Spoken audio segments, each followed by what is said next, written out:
The sun had barely risen when she set foot on the long dirt road that led to the ranch, but already the heat pressed against her like an accusation. Dust clung to her boots, her hair, her clothes. Everything she wore carried the weight of miles walked and nights spent under open sky. She had never meant to travel this far, never meant to end up here, but desperation had a way of pushing people into places they never imagined. And today, she had reached the very edge of hers. Her breath hitched as the ranch came fully into view. Tall fences, wide fields, birds scattered across golden grass, a place pulsing with life and work, a steady work, honest work, the kind she needed more than air. She paused for a moment at the gate, fingers trembling as she pushed it open. The creak of the metal echoed too loudly in the still morning air, like the world itself was watching her intrude. She rehearsed her words again and again in her mind. I'm looking for work. I'll do anything. I don't need comfort, just a chance. But the truth was uglier. She didn't just need work. She needed a lifeline. She needed safety from the shadows that had followed her across counties and nights. And she was down to her last few dollars, the ones tucked all too carefully into her boot at the only place no one had been able to steal from yet. The ranch house stood tall, an old structure with a porch that wrapped around its front like protective arms. She took the steps with a shaky determination, lifting her hand to knock. Her knuckles hovered inches from the wooden door when it swung open on its own, and she stumbled back in surprise. He stood there, the rancher, broad shoulders, hands roughened by years of labor, a face carved by weather, sun, and silence. But it was his eyes that froze here, a steady, piercing, assessing with a precision that felt too sharp. He didn't look surprised to see her. He didn't look bothered. If anything, he looked like a man who had been expecting something to knock on his door, even if he hadn't known exactly what. His voice cut through the quiet like gravel under wheels. You lost? She swallowed hard. No, sir. Yeah, I'm here looking for work. Any kind. I can cook, clean, mend fences, anything you need done. I'm not afraid of hard work. Her voice wavered on the last word. She hoped he didn't notice. He didn't answer at first. Instead, he stepped onto the porch, towering over her while she tried not to shrink beneath the weight of his scrutiny. He wasn't cruel, but he was intensely intense in a way that made her feel like he was peeling back layers she didn't want anyone to see. What's your name? He asked. She hesitated. Names were dangerous things when you were trying to disappear, but lying to a man like this didn't feel smart. Elena, he repeated, as if testing how it felt rolling off his tongue. And you're here alone. It wasn't a question. She nodded anyway. What happened to bring you here? This time she stiffened. He didn't ask like someone nosy. He asked like someone who refused to tolerate mysteries on his land. She lifted her chin slightly, fighting the tremor in her spine. Just needed a fresh start. Needed a job. That's all. For a moment, she thought he might press further, demand details she wasn't ready to give, but he only hummed low, a sound somewhere between skepticism and interest. He leaned against one of the porch beams, arms crossed, face unreadable. You hungry? The question caught her off guard. Yes, she admitted, voice barely above a whisper. You carrying any money? Her cheeks burned. A little. Not enough to keep going, he said, not unkindly, not enough to stay anywhere more than a night. Either. She felt exposed, stripped bare by a man who hadn't even moved. Her fingers dug into the fabric of her worn shirt. That's why I need work. I'm willing to do whatever you need done. I won't complain, won't argue, won't cause trouble. Won't cause trouble, he echoed, eyes narrowing slightly. Funny thing, people who say that usually do. I don't, she said quickly. I can't afford to. The rancher stepped closer then a slow, deliberate, like a man approaching a skittish animal. He wasn't threatening her. He wasn't towering on purpose, but his presence was so solid, so undeniably male, that her breath tangled in her throat. Let me be clear, Elena, he said quietly. I don't hire people out of pity, and I don't hire strangers who can't look me in the eye. Her gaze flickered up, meeting his fully for the first time, and he saw everything. The fear she carried like a bruise under her ribs, the determination that held her spine straight, the exhaustion of months spent running,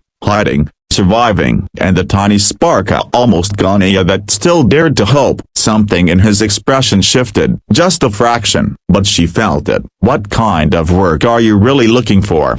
he asked. She blinked. "Yeah, I told you. Anything. Chores. Tending animals. Cleaning up." "No," he cut in, voice low. "What you're looking for is safety." Her heart lurched, hearing someone else say Ida honestly. Bluntly, I felt like someone had peeled open her chest. She stepped back instinctively, but his hand came up, palm open, stopping her without touching her. "I'm not asking to scare you," he said. "I just know what I see, and I see a woman who's been running too long." Her throat tightened. She tried to speak, to defend herself, but the words wouldn't come. Her silence told him enough. He studied her a moment longer, then spoke with a finality that made her skin prickle. "I'll tell you the truth, Elena. There's only one job on this ranch that isn't already filled." Her brows furrowed. "What job?" He held her gaze, unflinching, and delivered the sentence that rooted her boots to the porch floor. "Wife," he said. "In my bed." The world didn't stop, but she did. Her breath vanished, her knees weakened. A heat far different than the sun flashed across her face. She had begged for work, for food, for a place to rest her bones up, and instead he gave her an offer that wasn't an offer at all, more like a claim, a choice with no safe direction. She couldn't speak, couldn't move, couldn't decide if she felt offended or broken bar or something far more dangerous, because beneath the shock,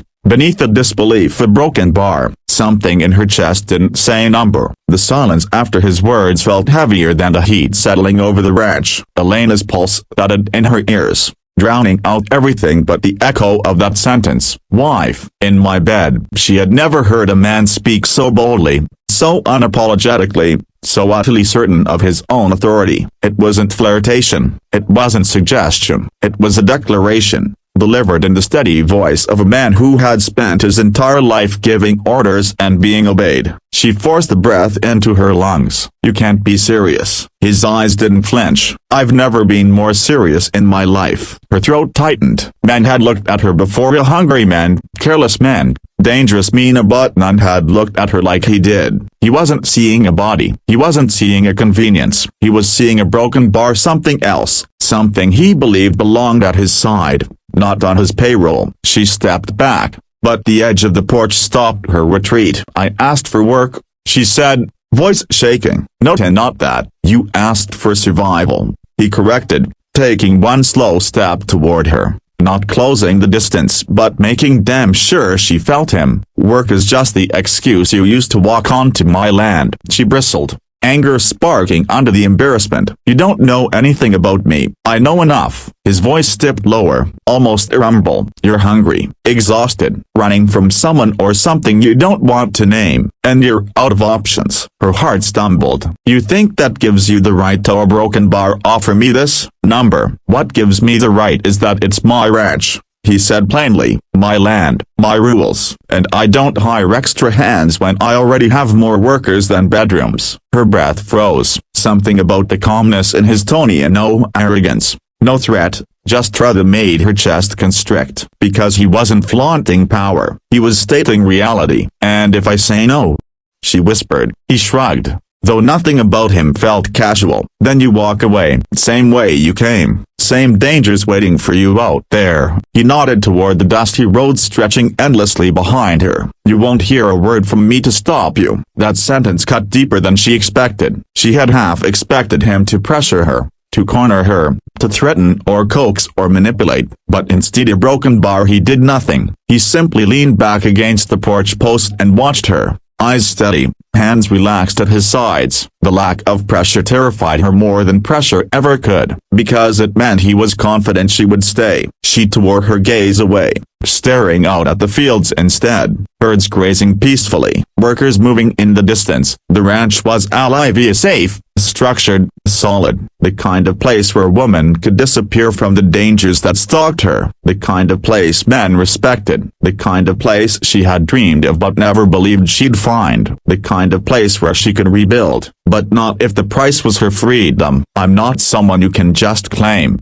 she said, her voice steadying. "I'm not property. I don't want property. he said instantly. I want truth, loyalty, a woman who won't lie to me, won't betray me, won't run at the first hard moment. His gaze sharpened. I need someone who understands what it means to stay. Her chest tightened painfully. You don't even know if I can do that. His jaw flexed, something dark and thoughtful passing through his eyes. You walked 10 miles in the sun to ask a stranger for work. You haven't run yet, even after what I said. That tells me plenty. She looked away, heat rising in her cheeks. I stayed because I don't have anywhere else to go. She caught herself too late. His head tilted. There it is. She cursed silently. She had given him more truth than she intended. She could feel his attention sharpen, like a ranch dog lifting its head at the first hint of danger. Elena, he said slowly, what exactly are you running from? She swallowed hard. Memories rose like ghosts set too close,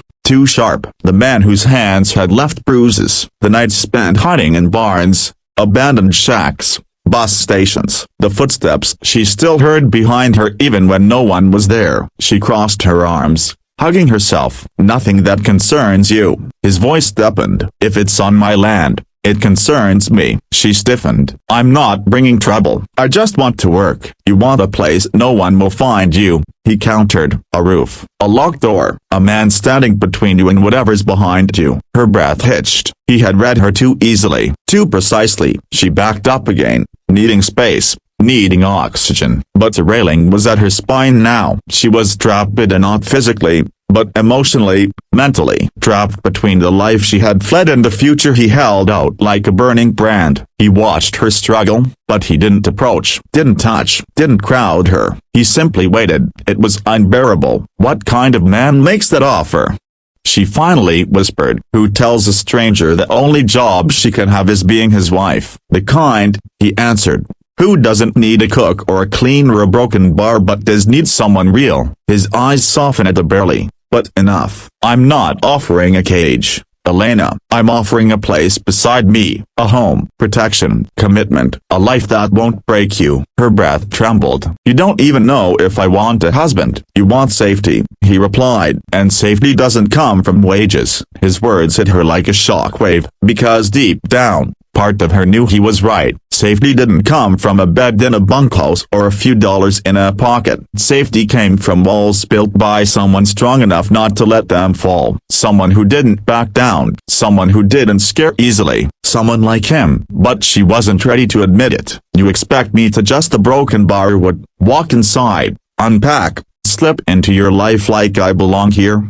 She said, anger rising to cover fear. No, he said calmly. I expect you to decide if you want a future, or if you want another night sleeping in the dirt hoping no one finds you. The words made her chest cave inward, because he knew, he saw, he understood, and that terrified her more than anything. She closed her eyes, breathing unevenly. She didn't want to depend on anyone, didn't want to owe anyone. Every man she had trusted had turned into a nightmare she had barely escaped. But this ranchero broken bar, he didn't look like a nightmare, he looked like a promise. When she opened her eyes again, he was still very unmoving, waiting, not pushing. She spoke softly, barely audible. If I stayed a broken bar it would be on my terms. He nodded once, then say them. Her voice broke. I don't share a bed with someone I don't know. His answer came without hesitation. Then stay in the house. Take the guest room. No touching. No expectations. No pressure. But stay. Her knees nearly buckled. He wasn't offering ownership. He was offering choice. Something no man had ever given her. She slowly stepped forward, feeling the weight of the moment settle on her shoulders like a mantle she wasn't sure she wanted or but couldn't bring herself to reject. If I walk inside, she whispered, everything changes. He held her gaze, unwavering. That's the point. And as she crossed the porch, her heart pounding like hooves across open land, she realized something chilling. She hadn't accepted his offer. She had rewritten it, and somehow broken bar the rancher looked like he was the one caught off guard.